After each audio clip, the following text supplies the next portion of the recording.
Good morning. Tuesday. Ayan, kararating lang ni Kulot. Kaya ito, prepare tayo ng food niya. Ayan, may itlog. Itlog. Na may fresh milk. And, anong oras na ba? Bread. 5 piraso yan. 5 piraso. Ano yan? Wet bread. At saka yung tubig na maligamgam. Ayan, dyan siya. Hindi siya makita. Kahiga na. So, anong oras na ba? As of 6:47 na pala. 6:47 na pala. Alas 7 na pala. So, alas 6 siguro siya dumating. Ganun pa, 6. Diba? Kagigising lang natin. Mga 6 din. Mangon lang. Nag-prepare dyan. So, kumusta ang araw nyo maaga ng Tuesday?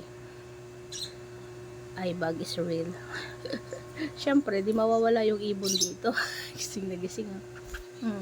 Nangungulit na. So, yun lang. Kain kami ng makikisabay na ako dito sa breakfast. Kasi mahapdi yung tiyan ko. Kain na tayo, guys. Mahapdi yung tiyan ko.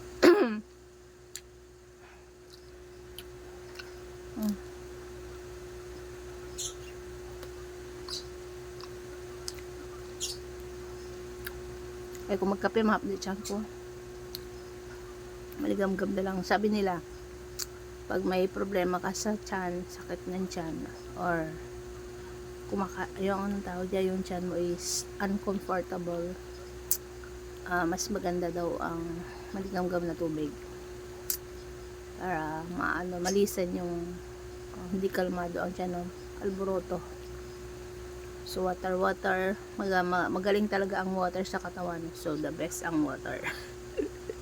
Sa lahat ng mainom ay water talaga. The best ang water. Yun lang, guys. Para mag-vlog. Para may vlog tayo in the morning.